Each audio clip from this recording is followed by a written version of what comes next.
हर हर महादेव। देवों के देव महादेव के चरण में प्रणाम करता हूँ। दुर्गा माँ के चरण में प्रणाम करता हूँ। सरस्वती माँ के चरण में प्रणाम करता हूँ। गणेश भगवान के चरण में प्रणाम करता हूँ। गुरु भाई गुरु बहनों के चरणों में प्रणाम करता हूँ। भाई गुरु बहन, आज एक कहानी सुनाने जा रहा हूँ। कहानी एक ट्रेन की घटना घटी है। ट्रेन में भीख मांगने वाले को 2 रुपया लोग देते हैं तो 2 रुपया नहीं, उसे सब कुछ दे बैठते हैं। इसके बनिस्पत आज एक बहुत ही दिलचस्प और दुख भरी कहानी सुनाने जा रहा हूँ। कृपया कहानी को अंत तक और ध्यान से सुनिएगा। कहानी आपको दिल छू लेगा। कहानी इस तरह का है कि एक ट्रेन कलकत्ता से खुल के और बिलासपुर तक आती है। उसी में एक मोहन नाम का लड़का बैठा हुआ था। वहाँ से कलकत्ता से बैठा तो टाटा में देख रहा कि एक लड़की भीख मांग रही है। वो बहुत ही खूबसूरती है। वो भीख मांगते मांगते उसको बहुत दूर से देख रही है कि उस बोगी में भीख मांग रहे, कोई 1 रुपया, कोई 2 रुपया, कोई 4 रुपया, कोई 10 रुपया। जिसको जेब बन रहा है जो दे रहा है, लेकिन किसी के ऊपर वो दे तो ऊपर भी ठीक और नहीं दे तो ऊपर भी ठीक। वो धीरे धीरे वहाँ से आगे में आ रहे, लेकिन यह लड़का जो सोहन था, ये लास्ट वाला बोगी में ऊपर का स्लीपर पर बैठा हुआ था। उस लड़की का पहनावा तो था गरीब था, बेचारी भीख मांग रही थी, लेकिन सुंदरता उसका अंदर इतना था कि जिसके आगे कुछ कहा नहीं जाए। वहाँ से भीख मांगते मांगते सोहन के पास आया।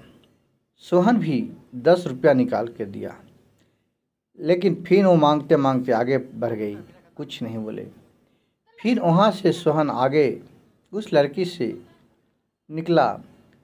अब वहाँ तो कुछ बोल नहीं सकता है उस लड़की से। तो वहाँ से जो ट्रेन में लैट्रिन बाथरूम होता है, जो दूसरे डब्बा में जाने के लिए होता है, उस जगह पर वो बैठ गए, खड़े थे। इधर से वो लड़की जा रही थी। लड़की थोड़ा इशारा किए हाथ से कि थोड़ा साइड हो, तो वो लड़का घूम के अचानक देखा इस लड़की को। लड़की भी एकदम पर गया। लड़का भी इसको देखने लगा, वो भी देखने लगा। इसके बाद सोहन ने अपने पॉकेट से 10,000 रुपया निकाल के और उस लड़की को दी, चमेली के। उसके नाम था चमेली। चमेली को 10,000 रुपया दिया और फिर कुछ नहीं बोला। फिर वहाँ से इसकी, क्योंकि बहुत ममता आ गया था इस बेचारे पर कि कितना अच्छा लड़की है, किसी से नज़र उठा के नहीं देख रही है, कितना सुंदर है। बहुत तरह का इसके ऊपर ममता आया। जानिए कि भोलेनाथ जिसके ऊपर अपना ममता का जाल फैला देते हैं, तो किस तरह से आदमी कहाँ से कहाँ पहुँच जाता है, जिसका कोई भी नहीं कहा गया है। गुरु बहन और गुरु भाई, चमेली को 10,000 रुपया मिला।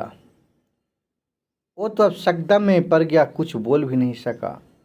फिर वहाँ से वो अपने अगले स्टेशन पर आया और फिर वहाँ उतर गया।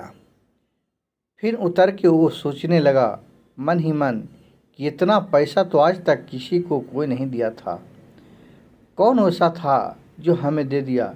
और नहीं उसका भी कुछ पूछा, और नहीं लड़की के बारे में भी सोहन कुछ पूछा। फिर वो अपने बिलासपुर आ रहे थे, अपने यहाँ आए और अपने जिस काम से आ रहे थे वो कोई अच्छे पद पर ज्वाइन कर रखे थे, लेकिन उनका शादी विवाह नहीं हुआ था। वो पढ़ाई पढ़ने के लिए आए थे।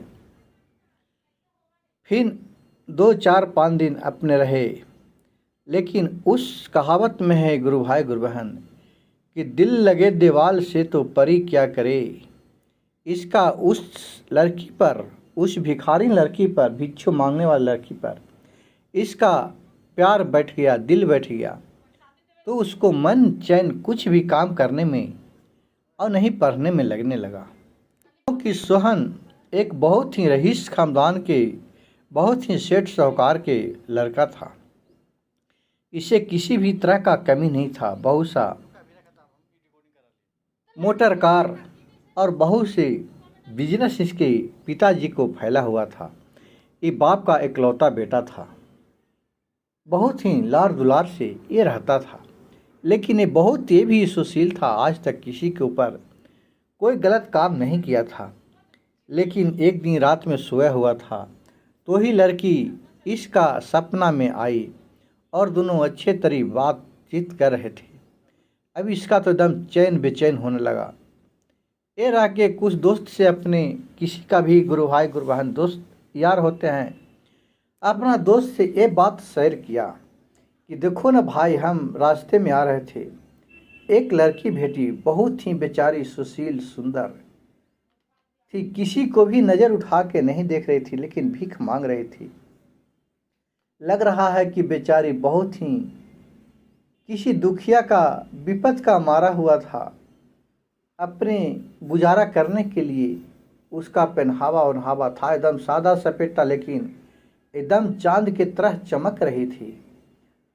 उसे मैं 10,000 रुपया दे दिया, लेकिन उसको से मैं नाम तक नहीं पूछा और नहीं वो भी पूछा और नहीं कुछ बोली।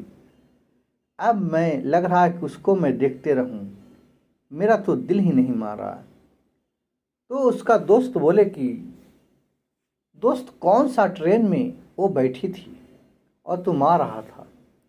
बोला कि मैं तो आज़ाद हिंद ट्रेन में आ रहे थे, लेकिन वो लड़की कहाँ से आपको भेटा? तो बोला देखिए, वो लड़की तो हमें टाटा से मिला और मैं उसे चापार तक देखा, उसके बाद फिर उसे मैं नहीं देखा कि किधर चला गया। तो उस दोस्त ने बताया कि देखिए दोस्त, कोई भी भिखारी होता है, भीख मांगने वाला होता है, उसे ट्रेन का टाइम टेबल सब बना हुआ है।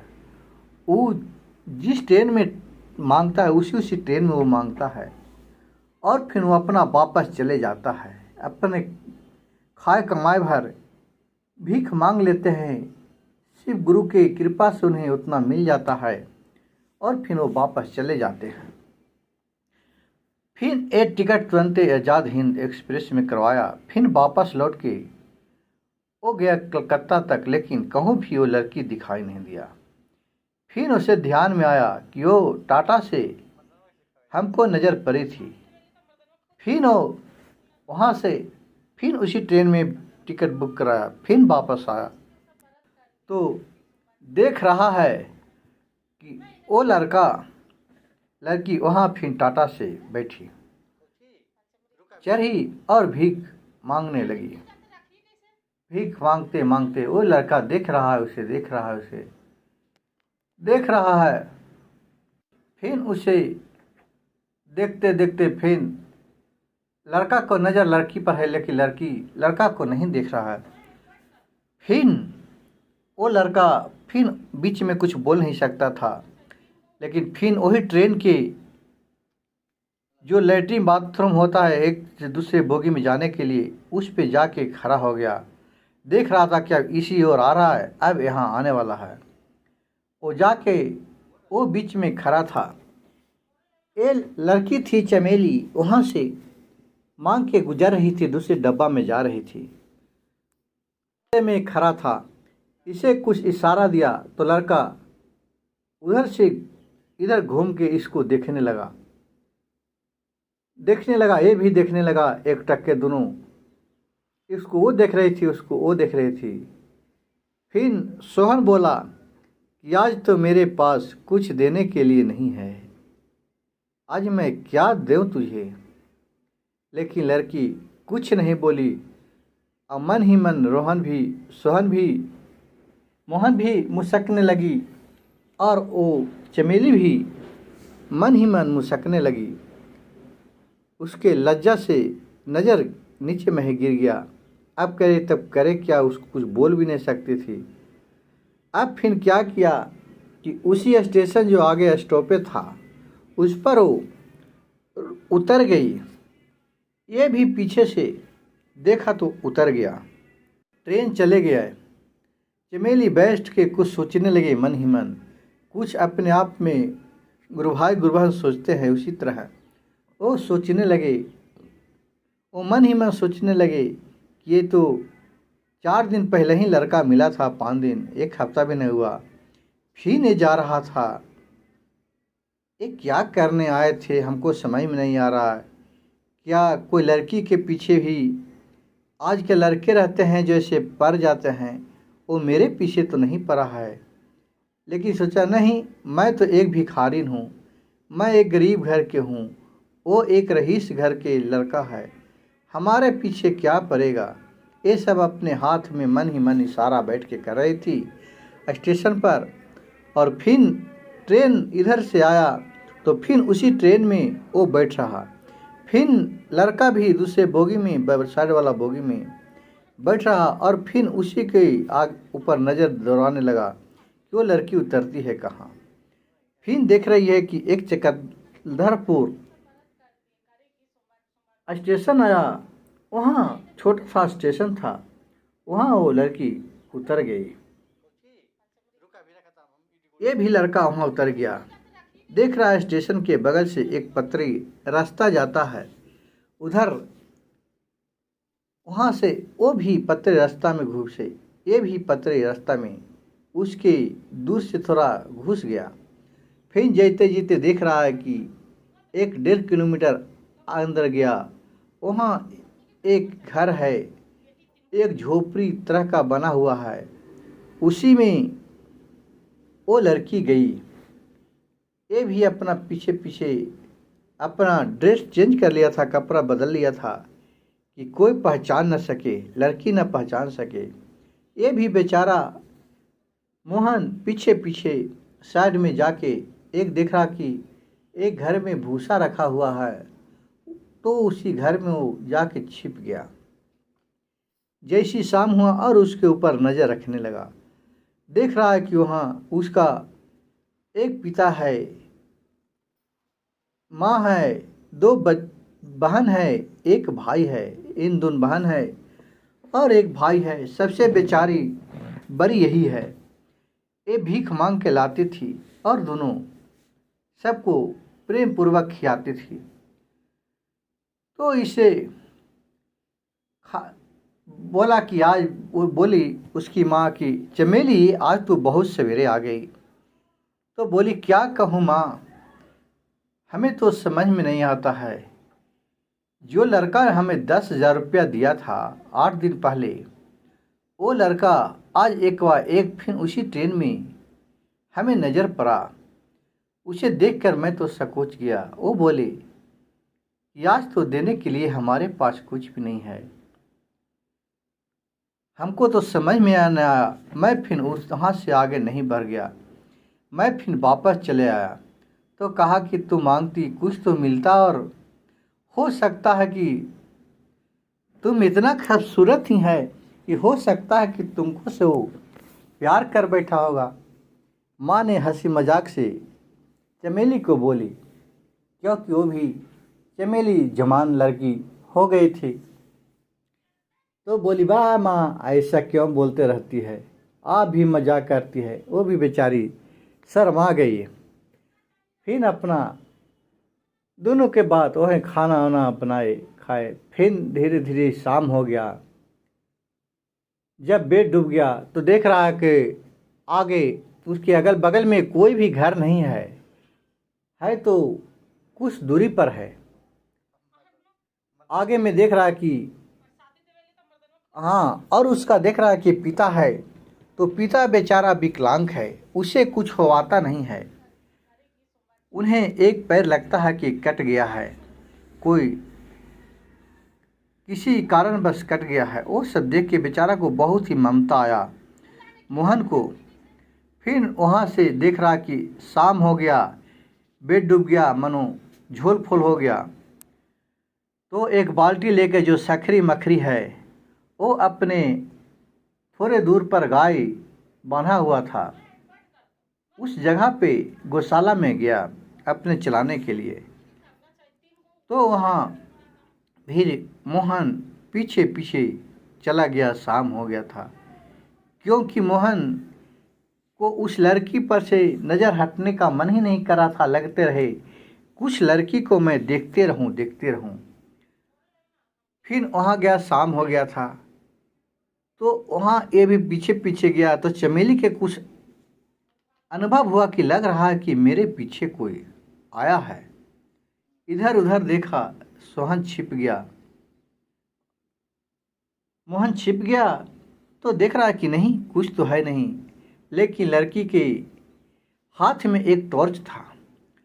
टॉर्च इधर उधर बारा। जब मोहन के पास टॉर्च गया तो नज़र पड़ा, तो देख लिया यही वो यहाँ तक कैसे पहुँच गया। एक बार एक चिल्लाया, फिर चिल्लाने के लिए सोचा कि दौड़ के फिर मोहन उसके मुंह पर एक हाथ बंद कर लिया और एक हाथ पकड़ लिया कि जिससे वो चिल्ला नहीं पाए, और बोला कि डरो मत, मैं तुझे कुछ भी नहीं करूँगा। मैं तुम्हें केवल देखने के लिए आया था। मुझे तुम बहुत पसंद है।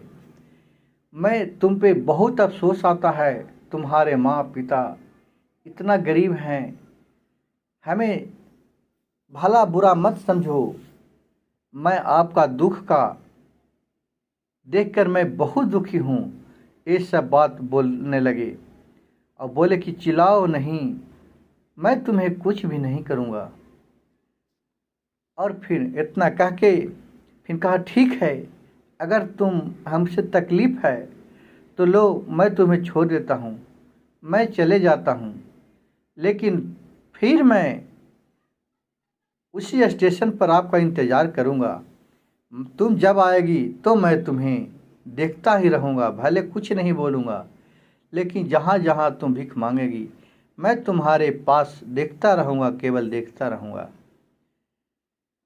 और उतना कहकर मोहन जाने के लिए जरा 4 कदम बढ़ाया तो ये धीरे से बोली चमेली, रुक जाइए। फिर मोहन रुक गया। फिर चमेली बोली कि इस समय तुम कहाँ जाइएगा, कहाँ रहिएगा, कहाँ सोइएगा, कहाँ खाना खाइएगा। अगर तुम हमें देखने ही के लिए आए हैं आप इतना दूर तक, तो आप देखिए, मैं आपको मना नहीं करूँगा। और फिर कहा कि ठीक है, आप इस जगह रुकिए। और मोहन अपने बारे में सारी कहानी कह के सुना दिया कि मैं एक बहुत रईस खानदान के लड़का हूँ। मेरे घर में किसी भी तरह का कोई कमी नहीं है। मैं बिलासपुर जाते हैं रहते हैं, डॉक्टरी का पढ़ाई पढ़ते हैं मैं यहाँ।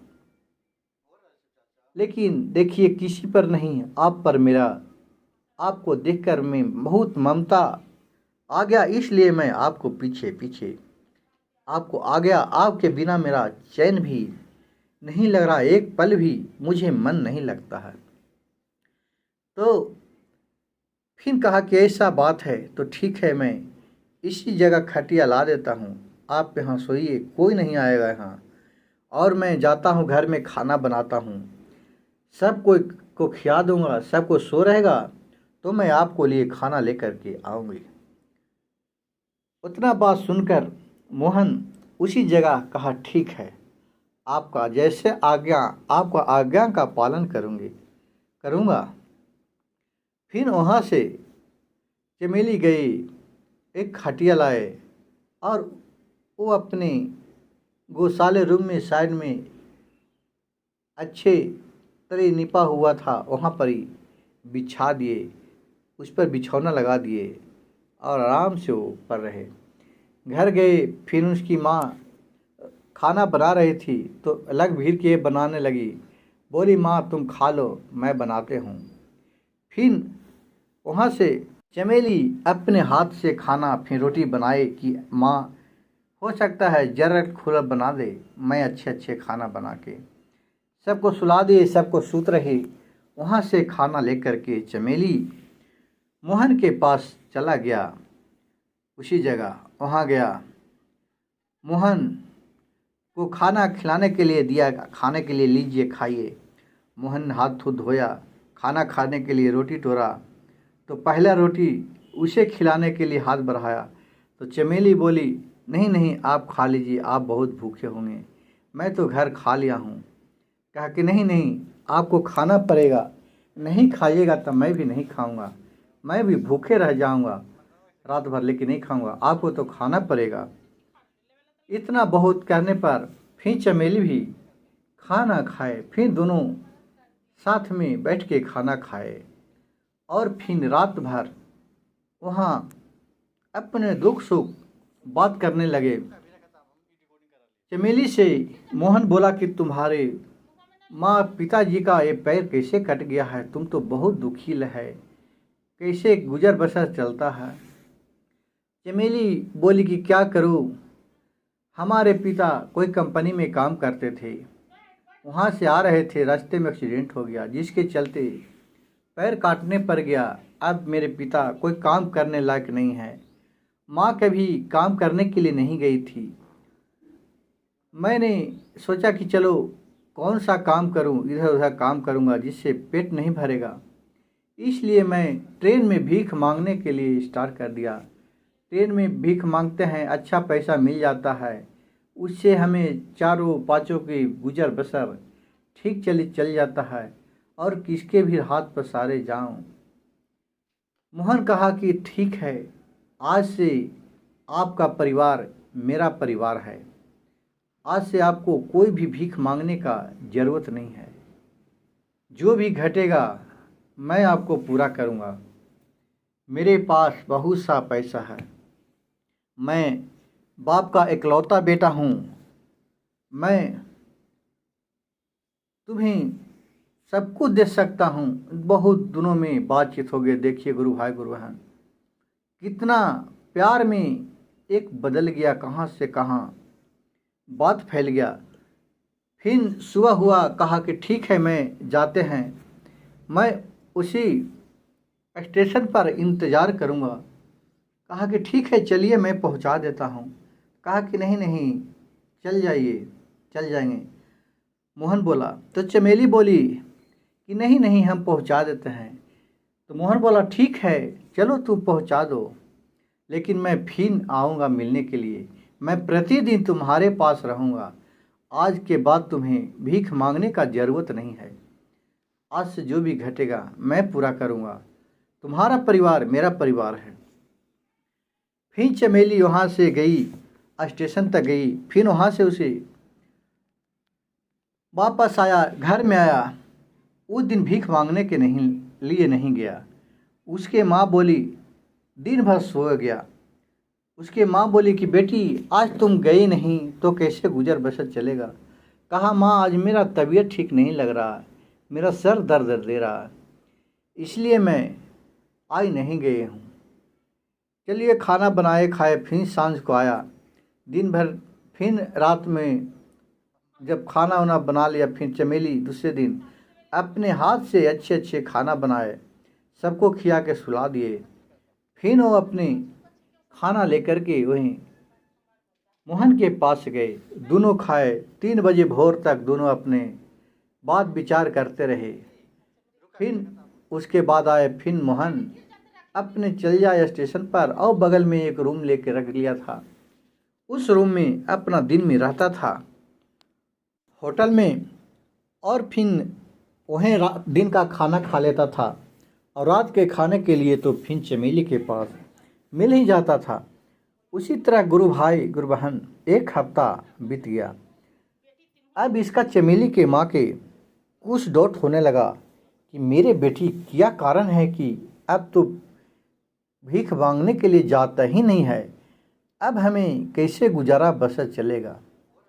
वो फिर पीछे पीछे क्या है कि बेटी के ऊपर शक करने लगी। किसी भी गुरु भाई गुरु बहन बाप माँ के शक होता है कि जब बेटी बेटा जवान हो गया तो कोई गलत रास्ता तो नहीं अपना रहा है। उसी तरह उसके माँ को शक हो गया, तो चुपचाप अपना बहाना आकर सो रही। देखा कि सबको सो रहा तो खाना निकाली और परोसी और अपने घर से बाहर चल गया। माँ भी धीरे धीरे वहाँ से गए। देख रहे कि वहाँ गए उस लड़का है, लड़के के खाना खिला रहे और दोनों खाए, दोनों बतियाने लगे। फिर इसकी माँ इधर से गया और अपने बेटी पर और उस लड़के पर चिल्लाने के लिए चालू किया। जैसी दो शब्द बोला तो बेटी ने उठ के माँ के मुंह बंद कर लिया। बोले माँ चुप, ज़्यादा नहीं बोलिए माँ, यही लड़का है कि जिसके बारे में तुम्हें बोले थे कि 10,000 रुपया हमको दिया है भीख में। ये लड़का आज तक यहाँ पहुँच गया। एक कहता है कि तुम्हारे आज के बाद मेरा परिवार तुम्हारा परिवार मेरा परिवार है, तुम्हें अब भीख मांगने का ज़रूरत नहीं है, जो भी घटेगा मैं दूंगा। और ये बहुत ही रईस खानदान का लड़का है, बहुत सेठ साहूकार है। इसका पिताजी ये कि लड़का है बाप का। तो फिर माँ ने बोले कि बेटा तुम इतना बड़े खानदान के हो तो हम तो एक गरीब हूँ, एक अबला हूँ, हमारे पास कुछ भी नहीं है। क्या जब यहाँ तक आया तो कल कोई भी हमारे पर बात विचार उठाएगा तो मैं क्या करूँगा बेटा, मैं कहूँ का नहीं रहूँगा। बोला नहीं माँ, आज के बाद आपका परिवार मेरा परिवार है, मैं इसके बिना एक चैन भी नहीं रह सकते हैं।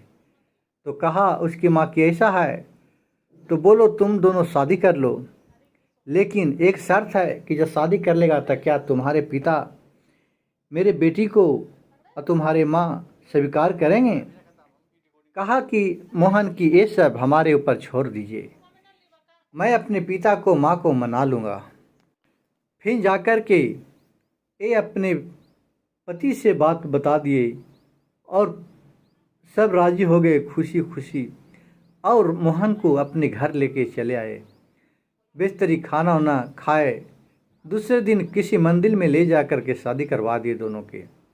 और फिर वहाँ से मोहन कहा कि ठीक है अब अपने साथ लेकर के इसके जाता हूँ, मैं अपने पत्नी को अब वहाँ से लेकर के बिलासपुर चले आए जहाँ ये रहते थे। वहाँ अपना रूम में रखने लगे। कुछ दिन बीता तो उसके पिता को कुछ लोग यार दोस्त था जो बताए कि यहाँ आपका बेटा एक लड़की के साथ रह रही है, ये तो ठीक बात नहीं है। फिर उसके पिता बात किए तो बोले कि हाँ मैं एक लड़की के साथ रहता हूँ पिताजी, क्या करूँ, वो मैं भी जहाँ पढ़ाई कर रहे थे वहाँ कॉलेज में वो भी पढ़ाई कर रही थी, अब उससे प्यार हो गया और मैं उससे शादी कर लिया। उसका पिता बोला ठीक है बेटा, जब तुमने शादी कर ही लिया तो बहू के घर लेके चले आओ, लोग क्या कहेंगे, हंसते हैं, वो ठीक नहीं ना है। कहा कि ठीक है पिताजी लेके आता हूँ। फिर अपने घर यहाँ से लेकर के वो चमेली को साथ में चली। वहाँ गए, अपने चमेली को बताई कि देखो तुम हमें पिता माँ को इतना सेवा टहल करना, इतना किसी भी चीज़ का उसके कष्ट नहीं देना कि तुम पर एकदम खुश हो जाएं, जो तुम कहो वो मानने के लिए तैयार हो जाएं। कहा कि ठीक है, क्योंकि बेचारी देखिए आजकल गुरु भाई गुरु बहन, जो गरीब घर की बहू बेटी है वही लोग संस्कारी निकलते हैं और संस्कार करने में, और जो बड़े घर के पढ़े लिखे अच्छे लड़के हैं लड़कियां हैं वो कहाँ बाप माँ सास ससुर का सेवा टहल करने का ध्यान रखते हैं, वो तो अपने शौकीन में ही चुर रहते हैं। बेचारी लगी चमेली, कहीं ठीक है क्योंकि गरीब घर के बेटी थी। वहाँ गई, अपने सास ससुर को खूब सेवा टहल की, इतना की। साल 2 साल हो गया तो बोलने लगे उसके पिता लड़के को मोहन को कि बेटा अब तुम अपने सास ससुर को भी मिलवाता हमसे। कहा पिताजी समय आने पर मिलवाऊंगा। 2-4 साल बीत गया, इसे एक बच्चा भी पैदा हो गया। चमेली से एक लड़का हुआ। फिर सब बहुत घुल मिल कर रहने लगे। फिर एक दिन पिताजी और माँ से मोहन सारी सच्चाई बता दिए। उसको पिता बोला कि बेटा, मैं बहुत खुश हूँ, हमें किसी तरह का दिक्कत नहीं है, क्योंकि जितना बहू हमें दुलार प्यार मेहनत करके ध्यान रखती है, घर गृहस्थी पर ध्यान रखती है, आज बड़े घर की बेटी होती तो इस तरह का गृहस्थी पर ध्यान नहीं रखती। वो अपने में ही शौक़ों आलस में चूर रहती। क्यों चूर रहती है? वो कहाँ सास ससुर का सेवा टहल और सब चीज़ पर ध्यान रखती है। ले लाओ, उनसे हम भी मिलते हैं। फिर वहाँ से सभी लोग कार मार्शल गाड़ी है ये था, अपनी कार पे उसका पिता माँ बेटी मोहन सब कोई आए। वही चकलधरपुर जहाँ उसका पिता रहते थे वहाँ रहे। और इन लोग के खाने के लिए वो मोहन अकाउंट में पैसा डालने जाता था, जिससे इन लोग का भी कोई तकलीफ नहीं था, खान पियन होते रहता था। अब कुछ दिन बीता, फिर लेके के यहाँ आए। यहाँ सबको इज्जत प्रतिष्ठा हुआ, जो भी बना इनसे खातिरबाज किए। फिर सब लोग कहा कि चलिए अब इसमें रहना नहीं ठीक है, चलिए मेरे घर रहिएगा। फिर यहाँ से उठा करके सभी लोग अब सम्मिलित से अपने कलकत्ता चले गए और वहाँ हंसी खुशी जीवन बिताने लगे। गुरु भाई गुरु बहन, मेरा पूर्ण विश्वास होगा कि यह कहानी आपको अच्छा लगा होगा। कृपया इस कहानी को ज़्यादा से ज़्यादा शेयर कीजिए, ताकि इस तरह का ज्ञानवर्धक कहानी अपने चैनल पर मैं डालता रहूं। हर हर महादेव, घर घर महादेव।